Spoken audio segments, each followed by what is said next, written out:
Welcome to This Explainer. Today, we're diving into the essential guide to should and ought to. Imagine you're sitting across from a close friend, and they're about to make a terrible decision. Maybe they want to quit their job with zero backup plan. You desperately want to stop them, and you need to give them the perfect piece of advice. But how do you do it without sounding like an absolute dictator? Well, that specific tension is exactly what we're unpacking today. Let's get right into it. We've all been there, right? You absolutely know the right thing to do, but how do you express it to someone else without crossing a line? Whether you're offering a casual tip to a coworker or discussing deep, fundamental moral responsibilities, picking the precise word matters immensely. It's literally the difference between someone graciously accepting your advice or instantly putting their guard up. So, how do we navigate this? Let's kick things off with our old, reliable friend, should. In English, should is your everyday go-to verb. We basically use it for three things: giving advice, making general recommendations, and just pointing out what we think is a good idea. And honestly, it's so universally popular because it softens our language. It totally takes the sting out of a command. We aren't demanding compliance here. We're just offering a perspective, keeping things completely harmonious. Now, what's really interesting about this is how casual it sounds in practice. Take the phrase, "you should drink more water." Imagine saying this to a coworker who's been running on pure espresso since 8 a.m.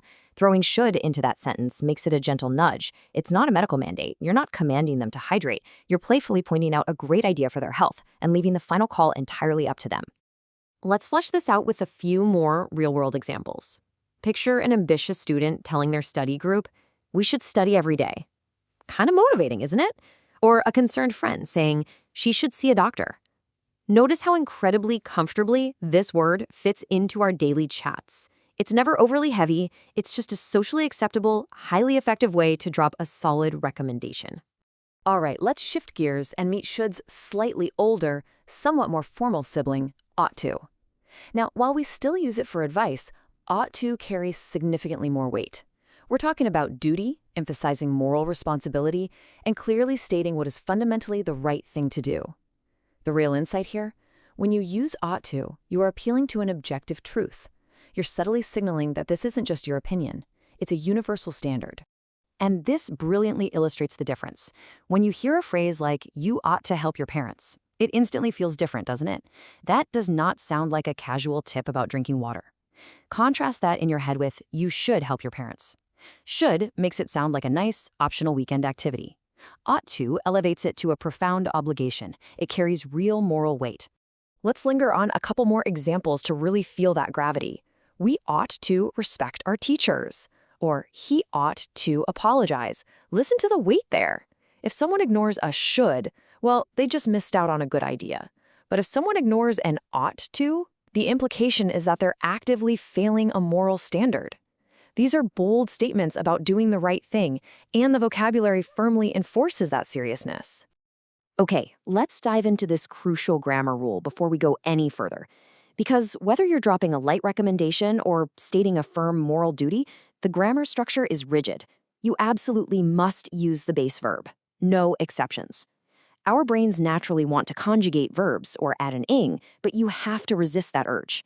He should study is perfect. He should studies? Entirely wrong. Same goes for ought to. They ought to study works perfectly, but they ought to studying is a major mistake. Always, always stick to the base verb. So let's put these two in a bit of a sibling rivalry. Imagine you're drafting a super important email to a community leader. On the one hand, you think, "you should be polite." On the other, you consider, "you ought to be polite." If you had to hit send right this second, which one are you betting your reputation on? Which one is the definitively correct grammatical choice? Just take a second and think about it. Surprise, both sentences are absolutely 100% correct. They actually mean almost the exact same literal thing. The vast difference is entirely in the nuance and the social framing we've been talking about. In modern conversation, ought to is actually becoming a bit less common, and that is exactly what gives it its punch. When you purposefully choose to drop ought to into a conversation, it stands out. It forces the listener to recognize that formal moral duty. All right, it's practice time. Let's see how your instincts are developing. Picture yourself telling a friend they really need to overhaul their diet.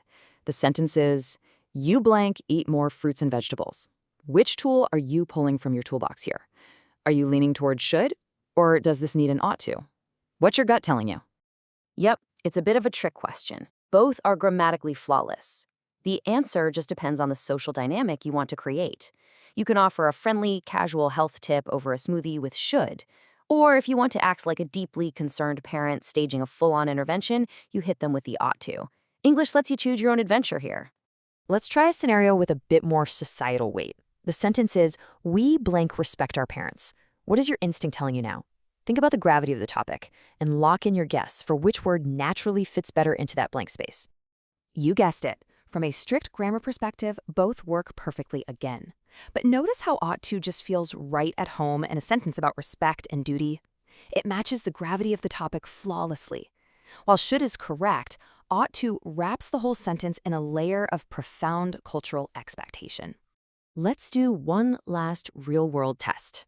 Say a close friend is running a high fever and is stubbornly refusing to leave the house. The thought is, she has a fever, she blank see a doctor. Without overthinking it, which word belongs in that blank to convey just the right amount of urgency? Fantastic job. Both fit absolutely flawlessly. And that's the ultimate takeaway of this quiz. English gives you two magnificent tools for the exact same job, and the true power is all in how heavily you want to wield them.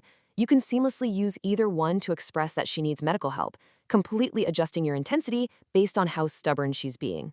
So when we pull everything together, the distinction is incredibly clear but wonderfully subtle. Should is your everyday, versatile tool for general advice and keeping interactions light. Ought to covers that exact same advice, but it brings the heavy artillery of duty, societal norms, and moral responsibility for when you really need to establish a formal tone. So the crucial point is this: regardless of the heavy moral implications or the complex social dynamics, the grammar itself is wonderfully forgiving. Just remember to follow both of these phrases with the simple base form of the verb, and you will never, ever make a structural mistake. That is your anchor. We've covered a lot of ground today on how we speak to one another. The next time you're about to give someone advice, whether it's a passing tip to a coworker or a very serious conversation with a loved one, just pause for a second. Ask yourself, are you just offering a helpful suggestion, or are you enforcing a moral standard? The words you choose will tell them exactly where you stand. So what kind of advice are you going